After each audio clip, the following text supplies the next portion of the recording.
The time is just gone 16 after 9 o'clock. Welcome back to the second hour of News and Views right here on Salam Media. Now, South Africa has just been dealt another blow by the US. The US Trade Representative have enacted new tariffs ranging between 10 to 12.5% on imports on 60 countries. South Africa was placed on the higher tier at 12.5% tariff category alongside major economies like China, Japan, and South Korea. Let's talk with our next guest, and he will give us more insight on this matter, and that is you, Dominic Brown. You are the AICD Programme Coordinator. A very good morning to you. Welcome to the program. And first off, I'd like you to tell us, what does AIDC stand for? Morning. It stands for the Alternative Information and Development Center. We are an activist-based think tank, which means that we produce research on issues around the economy, jobs, where the money can be found for development, and a range of other things, but geared towards supporting various popular forces, including social movements and trade unions, to advance alternative perspectives for an economy that's aimed to meet people's needs. Wow. Excellent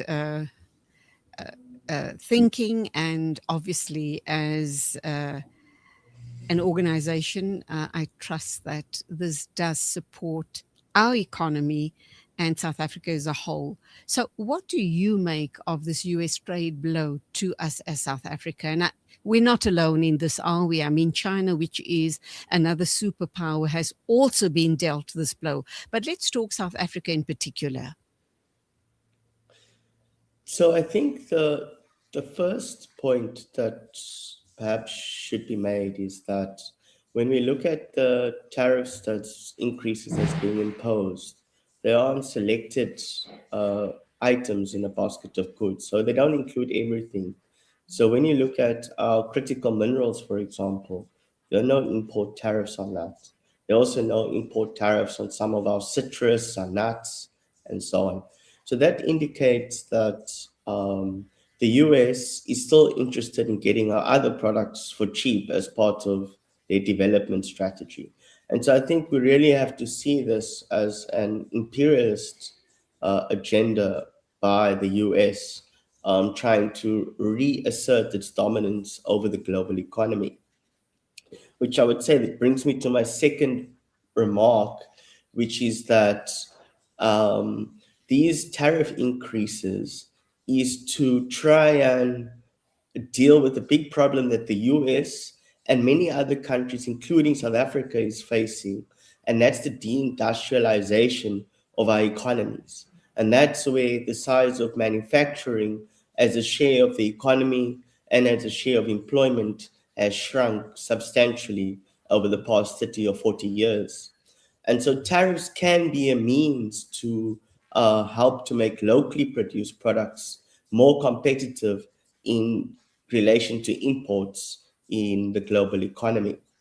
And when we look at South Africa, of course, there will be implications of this. There could be job losses, which would further increase the crisis of mass unemployment that we have in the country. And again, the further deindustrialization of the South African economy, which is very much one of the main reasons for the unemployment crisis that we are facing. So in a way, import tariffs is a measure that ought to be considered by countries like South Africa as well, to try and end this deindustrialization that we have seen over the past 4 decades. Uh, and we've already seen one example of that recently, where the International Trade Advisory Committee and one of their commissioners, Ayabonga Tawe, along with the commission, raised a import tariff on steel. And this is to try and make South African steel more competitive and try to address the massive job losses that we are currently seeing in the steel industry. And so I think in as much as we should be critical of what the US is doing in terms of this is part of their normal playbook for imperialist economic imperialism. On the other hand, I think it's important that we don't kick the baby out of the bathwater. As we have seen historically, as I say, tariffs has been important even to protect infant industries and to develop uh, local productive capacity so that they can eventually compete within the global economy. And we've seen this historically in the US, in most parts of Europe. And then a famous economist, Hadron Chang, amongst others, argues that these European and Western nations then kick away the ladder, which prevents developing and underdeveloped countries from using the same policy tools that they were able to use to allow for their development in the past. So, Dominic, clearly we as South Africa are not strong enough, for example, to say, well, we're not going to supply you our minerals and citrus. We're just not economically strong enough currently to tell the US that we're not going to supply anything at all if they're going to impose these tariffs on us. Then also you talk about 4 decades of de-industrialization. Why did that happen? Why did South Africa go down that route? I mean, I remember back in the day, we had a very strong in Durban, in KZN, and in the Western Cape. We had very strong clothing manufacturing companies. There's not one left. And I mean, they were responsible for producing jobs, plenty jobs. That market has been killed off completely. We look at the issues you discuss, steel, we importing steel. What happened with, I know a little while ago, we heard that ArcelorMittal was selling up and moving out of the country. That too, if that has already come to pass, has really given a knock to our country. So what's happening? What is our government doing? Are they continuing to sit on their hands? All of these industries, if they could be revived, is going to address the unemployment situation in our country. And then last but not least, we have these huge Chinese companies, Temu and Shine, who are making a roaring trade, and South Africa is buying up via those platforms. And going to any shopping center, I'm sure you've noticed this as much as I have, there's not a shopping center in South Africa that doesn't have closed doors. I walked into a shopping center a little while ago and I counted 20, I kid you not, 20 businesses that had shut shop. And this is directly in response to Shein and Temu. I might get shot down for this, but that is the reality. Your thoughts, Dominic? Important points and observations. So, in the first instance, you're right, South Africa is much weaker within the global economy. And we do have a significant amount of trade with the US, but our trade in Africa and with the EU is more substantial than that with the US. And secondly, I think it's important to note that South Africa and Southern Africa possesses a large proportion of the critical minerals that will be needed for transition to low carbon economies. And so as AIDC, what you're saying is we need greater regional integration and cooperation so as to be able to have a kind of cartel around our minerals that ensures that we can beneficiate them and set prices that doesn't disadvantage our economies, and use our the amount of critical minerals to have to leverage that in the global economy, particularly given the ties that we can build with the rest of Southern African countries. Our current xenophobic violence makes it less likely, of course, but I think that's something that we think that could be a means to help us to more effectively use our minerals, as opposed to just leading an export-led growth path that continues to export raw goods whilst not building the manufacturing downstream and upstream industries. That's really where the jobs can be created. Um, so yes, it's complicated, but it's not as if there is no room for maneuver. The question is, South Africa and Southern African states needs to have the political will. The issue of deindustrialization is another important question. And here I will link it slightly to your last point about Temu and these Chinese products. I mean, part of the reasons for the deindustrialization is that in the early 1990s, South Africa significantly reduced its import tariffs, almost eradicating them entirely. And the clothing and textile industry was one of the hardest hit.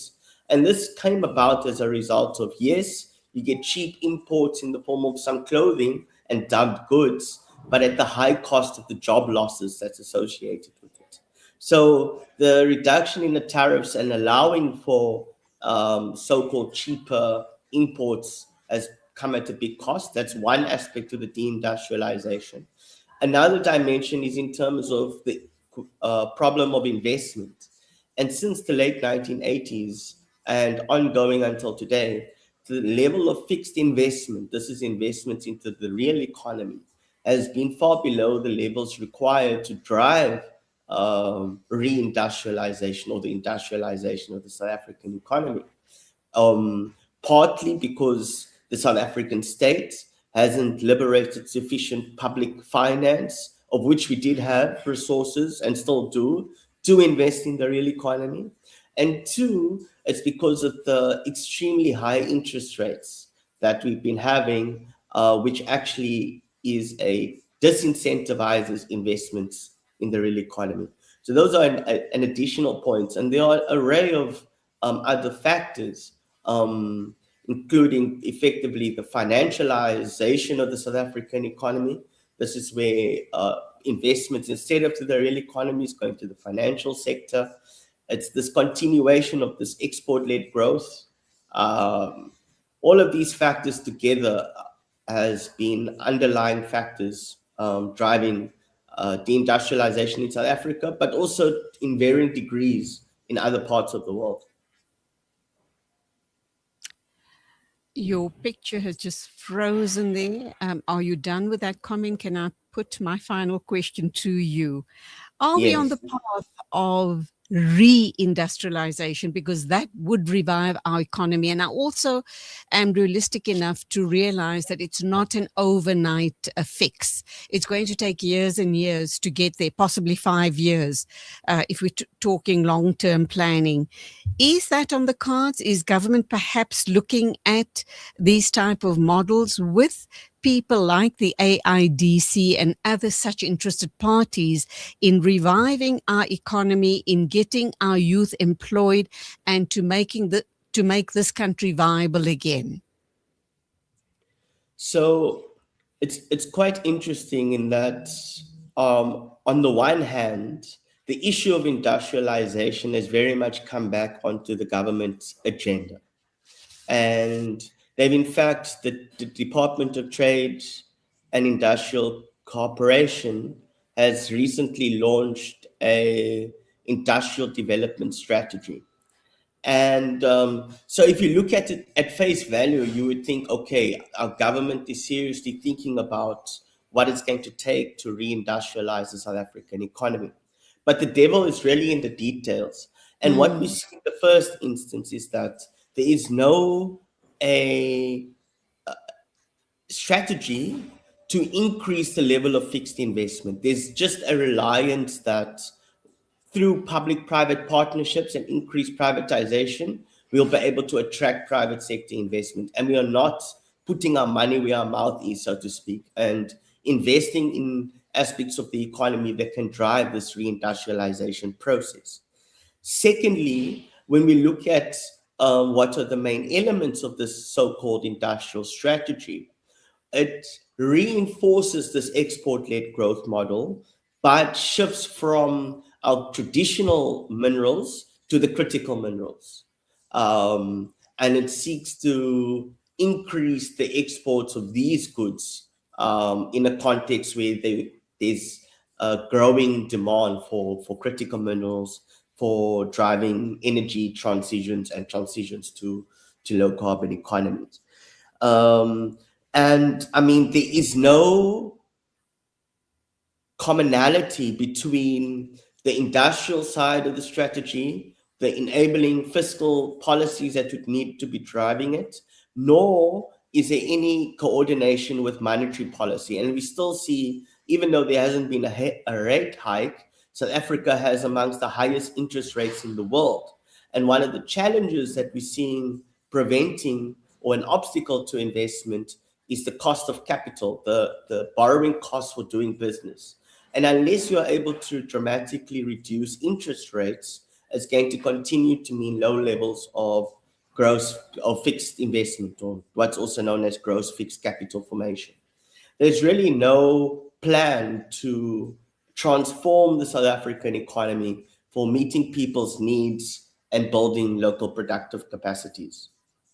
Okay, we're going to have to wrap up. A very short, sharp, quick answer from you, please, regarding these tariffs. Any chance of it being reversed? Can our government engage with the US to have them reversed or possibly minimized from 12% to possibly 5%? It's definitely possible. The challenge is that the relationship between the diplomatic relationship between the South African state and the US government has become quite tense over the past period. And I think given the volatility of the US president, his antipathy to what he calls the white genocide in South Africa. And the ICJ case as well, that South Africa has brought against Israel exactly. and the US. I'll have to leave it there. Thank you indeed. Wonderful talking with you. Truly appreciated your deep insights on this matter. Thank you. God bless. It's exactly 9:34 on News and Views on Salam Media.